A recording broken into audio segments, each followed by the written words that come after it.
یہ کہا کہ مسجد اقصی پکار رہی ہے، بلا رہی ہے، مر مٹنے کا وقت آیا، کٹنے کا وقت آیا۔ اصل یہ اسٹرکچر بنانے کا مقصد تو یہ ہے کہ مسلمانوں کو بھلا دیا جا رہا ہے کہ مسجد اقصی کی حقیقت کیا ہے، اس لیے مسجد اقصی کی حقیقت ہمارے سامنے صاف ہو جائے، واضح ہو جائے، اس لیے آپ کے سامنے یہ ڈھانچہ بنایا گیا ہے۔ اب سب سے پہلے اس کا ایک بڑا تاریخی پس منظر ہے، ایک لمبی تاریخ ہے۔ اس کی تعمیر کی ابتدا کب ہوئی، کس طرح منظم کیا گیا۔ اولین ترین درجے میں حضرت یعقوب علیہ السلام کو وحی الہی کے ذریعے سے اس کی نشاندہی کی گئی تھی۔ پھر اس کے بعد انہوں نے تعمیر کی ابتدا کی۔ حضرت داؤد علیہ السلام نے بھی تعمیر کو جاری رکھا۔ حضرت سلیمان علیہ السلام کے زمانے میں یہ تعمیر تکمیل کو پہنچی۔ حضرت سلیمان علیہ السلام نے اللہ کی عبادت کے لیے یہاں پر ایک گھر بنایا تھا جسے مسلمان مسجدی موسوم کرتے اور مسجدی مانتے، لیکن یہودیوں کا یہ کہنا ہے کہ حضرت سلیمان علیہ السلام نے یہاں پر ایک ہیکل بنایا تھا جسے وہ ہیکل سلیمانی کے نام سے یاد کرتے ہیں، اور اسی بنیاد پر وہ اس جگہ پر اپنا حق بھی جتلاتے ہیں، اور بنی اسرائیل کے اکثر انبیاء علیہ السلام کا یہاں سے تعلق رہا ہے، تو اسی بنیاد پر وہ اپنا حق جتلاتے ہیں۔ اب یہاں پر وہ ہیکل کو سب سے پہلے جس نے مسمار کیا اور ڈھا دیا تھا وہ بخت نصر نامی ایک بادشاہ ہے، جس نے 589 عیسوی میں اس کو منہدم کر قبل مسیح میں اس کو منہدم کر دیا تھا اور ڈھا دیا تھا۔ اس کے بعد اس نے یہودیوں کو یہاں سے اس شہر سے جلا وطن کر دیا، نکال دیا۔ پھر ایک شہنشاہ فارس جس کا نام سائرس اعظم بتلایا جاتا ہے، اس نے اس علاقے پر اپنی حکومت قائم کی، قبضہ کیا، پھر یہودیوں کو یہاں لا کر بسایا۔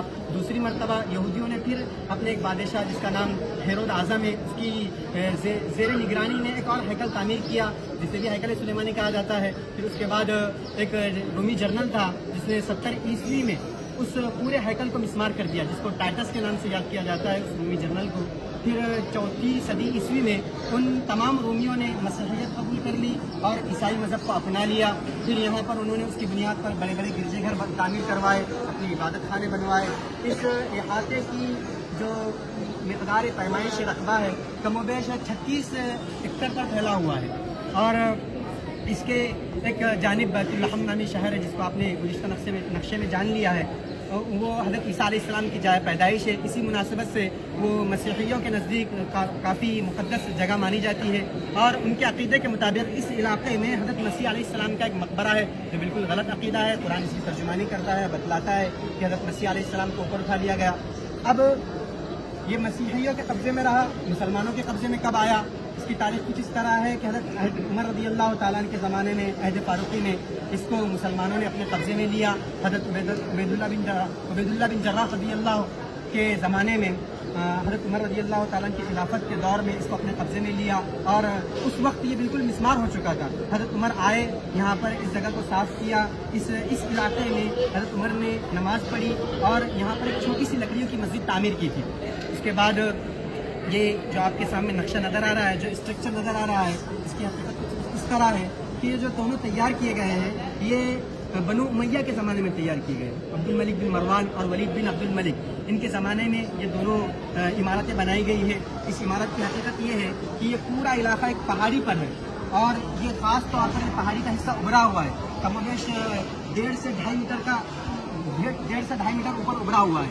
اس پر یہ بنایا گیا ہے، اس کا نام قبۃ الصخرہ ہے، اور مسلمانوں کے ذہن میں سوشل میڈیا کے ذریعے سے یہ بات بٹھائی جاتی ہے کہ یہی مسجد اقصی ہے۔ حقیقت یہ ہے کہ مسجد اقصی صرف اسی کا نام نہیں ہے، بلکہ پورے احاطے کو مسجد اقصی کہا جاتا ہے۔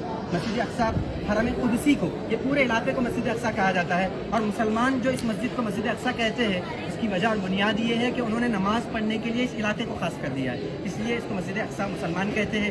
اور یہ مسجد اتنی شاندار ہے کہ اس کے اندر سنگ مرمر کے پتھر جڑے ہوئے ہیں، اور مختلف قسم کی کاریگری قرآنی آیاتیں وغیرہ لکھی گئی ہے، اور ایک وقت میں 3 سے 3.5 ہزار لوگ اس میں بآسانی نماز پڑھ سکتے ہیں۔ پھر یہ قبہ ہے جو سامنے بنایا گیا ہے، یہ بھی عبد الملک بن مروان کے زمانے میں بنایا گیا۔ اب اس پر نقش و نگار جو نظر آ رہا ہے، یہ نقش و نگار خلافت عثمانیہ کے زمانے میں یہ نقش و نگار کیا گیا ہے، اور خلیفہ عبدالحمید اور عبدالعزیز کے زمانے میں یہ نقش و نگار ہوا۔ یہ ایسا نقش و نگار ہے کہ یہ اپنی مثال آپ رکھتا ہے، یہ ایسا قبہ ہے جس کی نظیر اسلامی ہسٹری میں پیش کرنا مشکل ہے۔ اور اس پر جو قرآنی آیتیں لکھی گئی ہے وہ قرآنی آیتیں سورہ یاسین کی آیتیں ہیں، سورہ بنی اسرائیل کی آیتیں ہیں۔ اب یہ قبہ اور گنبد کی اصلیت یہ ہے کہ اصل تو یہ لکڑی سے بنا ہوا ہے، چونے وغیرہ سے اس کی استر کاری کی گئی ہے، اس پر جو گولڈن رنگ ہے یہ سونے کا پانی چڑھایا ہوا ہے۔ اب